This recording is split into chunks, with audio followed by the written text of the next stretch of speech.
Hello, this is Paul, and this is going to be another maximum power up video. As I said on the other one, I do want to just try and add a little bit of new content for the channel, as it's a couple of days before I start recording the next episode I'm doing, and we've got a great April lined up, which is involving most of the team, and more on that a little bit later. Also, we're working on a couple of plans for episode 50, something where we're going to want the community help to get involved a little bit. But again, we're just going to wait until the next couple of episodes are out, and then get a few tweets going out, Facebook updates, things like that. And obviously we love getting feedback, and also a bit of response from the community, which is growing all the time, so great to hear. But anyway, more on that probably a little bit further down the line. Sorry, I'm babbling. So basically, what I looked at the other day on one of the last videos I did was the Nintendo magazine system. Now, as I said, it's a magazine that I remember buying a lot as a kid, as well as Super Play. Obviously, it's mainly Nintendo magazine system and Total. So what I wanted to do was this. Now, everyone knows how much I love Super Play.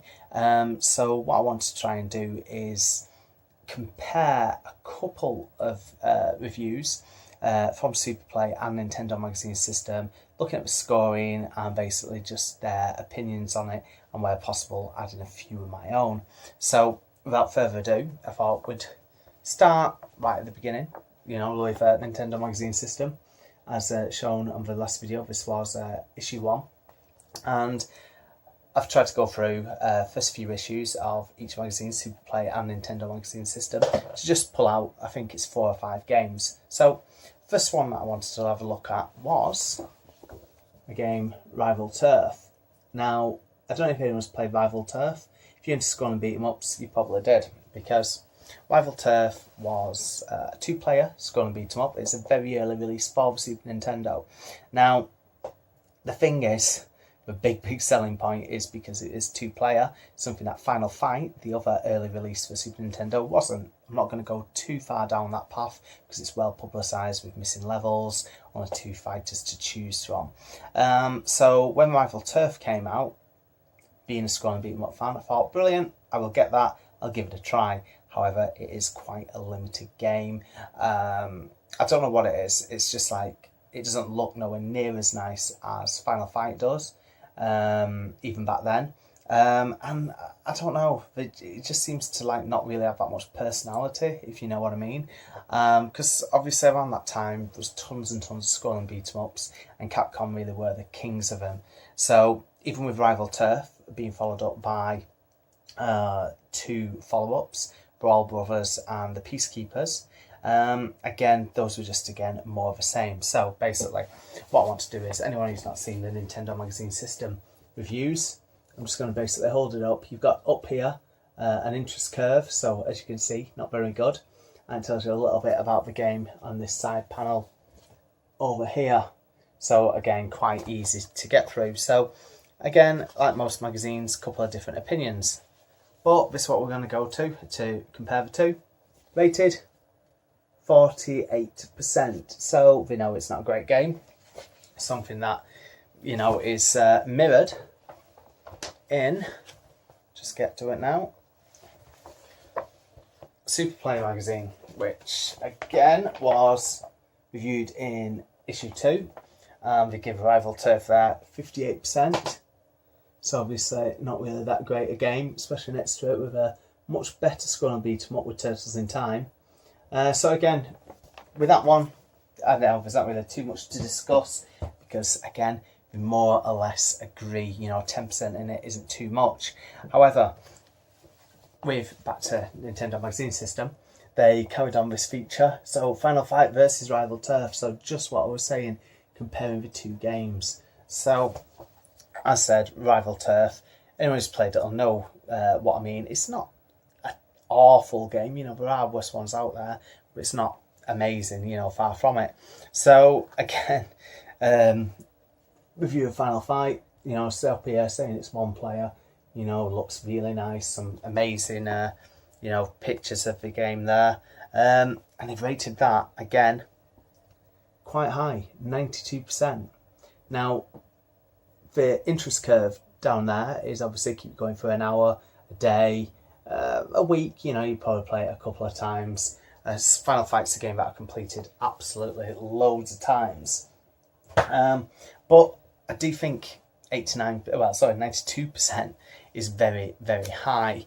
Super Play, way back in issue 1, my issue 1 there, signed by cover artist Will Overton. So cheap pop there. And they've given Final Fight 86%. Now, that's probably more like it. I mean, I can imagine if it had been 2-player, it would be up there, you know, with like one of these must-own games. I still feel like that's a little bit generous. Because in Nintendo Magazine System, they were saying the best version of it. Now, bearing in mind, this is just before the Mega CD version came out, which obviously blew everything away. And obviously since then, you know, looking back over years, we've had things like Final Fight 1 on the Game Boy Advance. You've had Final Fight on the PlayStation 3. You've had it on the... so I'm looking over PS2 games and not just being rude. Had it on the Capcom compilations as well. Yeah, 86%. I still personally think that is a little bit high, as I was saying. I'd probably give it myself about 80% because I've played it fairly recently on Super Nintendo, and I just think now there's a lot better versions out there. But I suppose if I had to look at it from the 1992 point of view, still 86, still a little bit high.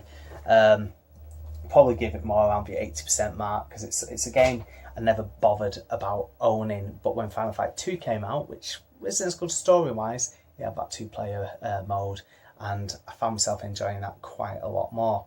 Anyway, on to another review. Now, what I want to do here is have a look at issue 5 of Nintendo Magazine System with Bubsy the Bobcat on, a game I bloody hate. But the game I want to discuss is not Bubsy. I want to discuss, and I had a quick blast on this the other night, Cybernator. Now, Cybernator by Konami, an absolutely fantastic game. You know, giant mechs, shooting things, loads of different weapons. And again, I'm just going to compare the scores really. Now, wow. Looking at this up here, we've got the interest graph type thing. Something that I really, really liked in Nintendo Magazine System, or NMS as I'm going to start calling it now.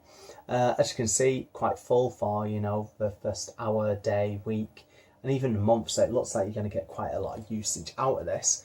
They rated at 94%, so again, really, really high ratings there. I mean, 97% for presentation, 96% for graphics.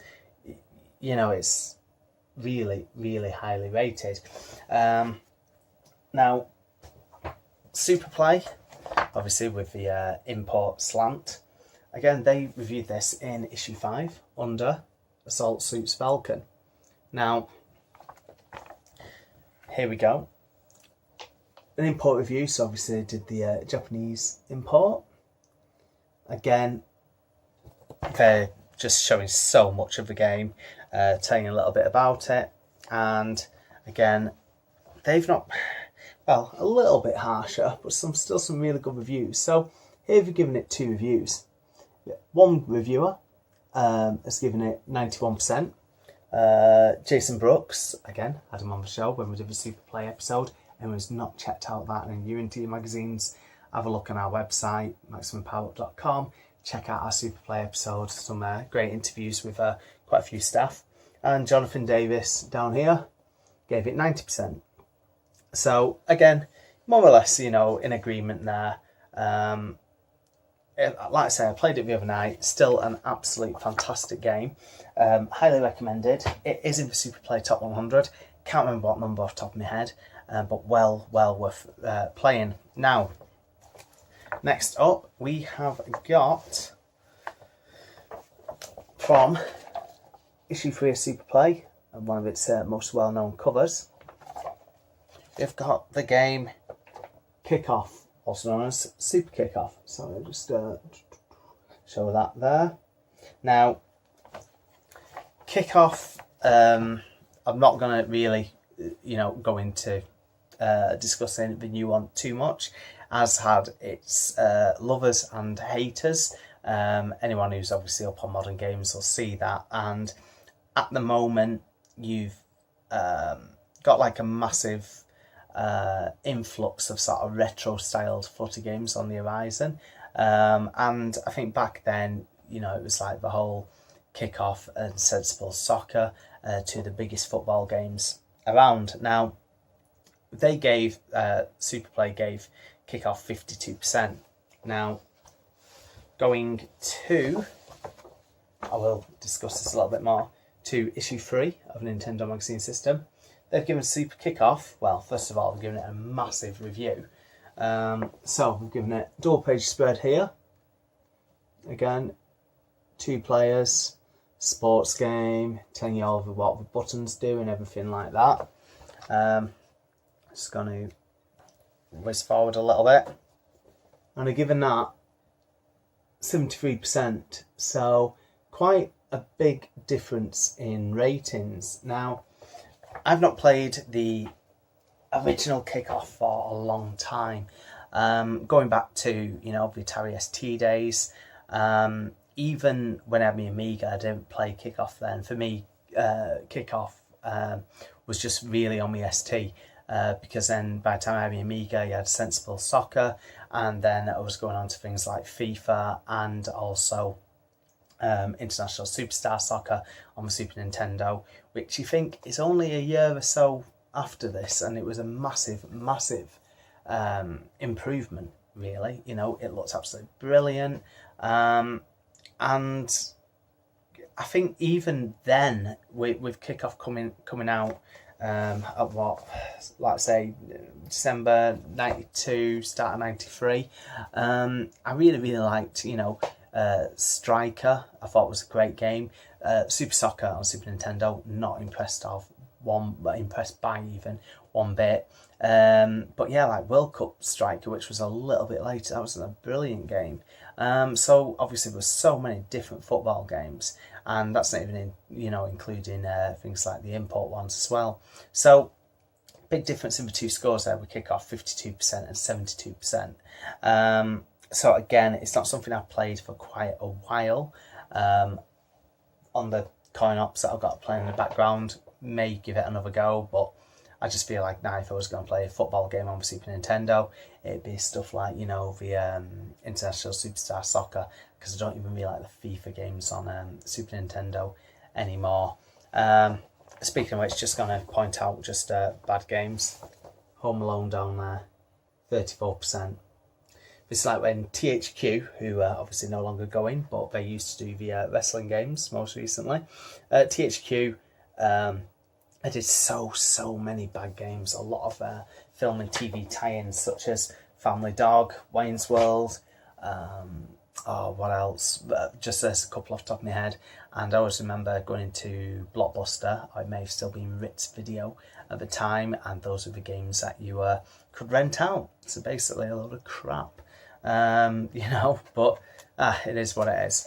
So the next game I want to look at, and this will be the last one today, I'm going to be having a quick look at the game of, I'll show the Super Play version first of all. So this is from Super Play issue 4. And what I'm going to be looking at now, comparing, is Chuck Rock. Sorry, I'll just quickly move that there. So Chuck Rock there, given 61%. Now, Chuck Rock's not that bad a platformer, really. Again, I remember having this on my Atari ST, getting it like on a cover disc, and playing it. I know it came out on Amiga and Mega Drive as well, and quite a few other different consoles. Yeah, I think when I first played Chuck Rock as a kid, not a bad game. I don't think I've ever played the Super Nintendo version though, because the way I looked at it was, when you'd had so many games that I played on my ST, on my Super Nintendo, I wanted to play stuff that I couldn't get on my ST or Amiga. You were looking for those sort of like exclusive games. Plus, if you want a platformer, you got Super Mario World. You don't need anything else, you know. But yeah, there's a lot of these sort of things coming out, like a little bit later on. I think it may be in issue 7 or 8. You have things like Super James Pond, again, another ST and Amiga, you know, update as to put it. But anyway, for Chuck Rock in Nintendo Magazine System, issue 4, drops on the cover there. We have quite a big Chuck Rock review here. Again, showing the controls. That is something I really do like, you know. It's just shows something a bit different, because the layout of NMS is a lot different to Super Play. I said different publishers. And just have a quick look at the scorecard. They're giving it 4 pages, 4-page review, and we're giving this 89%. So they really, really like it, you know. Again, the interest curve, not too bad, and I'd say when I played Chuck Rock, that's about right, you know. You play, you know, quite a bit for an hour a day or so, but it's definitely one of those games, you know, which was like more of a rental. So 89% there, just saying it's a lush, fun and varied platform game with zany humour. And again, I said, not played it for quite a long time. It wasn't a terrible game, but I said there's so much better stuff out there. So I think, not just agreeing with Super Play, my favourite magazine, I'd say they're more on the money than NMS is, you know, because that's a massive difference. So there we have it. We've just had a quick look at a few different reviews. A couple of them more or less in agreement. The way I've decided to go for NMS is because it was seen as the official Nintendo magazine. So I think when we start getting to a few issues on, you know, like deep into like 93, 94 type era, you know, if I just have a quick scan through like 4 or 5 issues at a time, probably only going to be a very short series of videos doing like this, you know, for maybe 4 or 5 videos. I'd be interested to see what Super Play's views are on some of the official stuff, you know, where NMS might be a bit more lenient, you know, with game issues or problems. But yeah, that's everything. Again, please check out our website, check out our other episodes. We've got a great one coming up next, Konami. Again, speaking of a lot of great Super Nintendo games there, done by Chris, Jake and Phil. So that should be out within the next week, and I can't wait, because again, I didn't have anything to do with that, so I'm looking forward to listening to it. And we'll see you very, very soon. Thanks a lot, guys. Feel free to comment, and yeah, keep listening. Thanks a lot. Bye.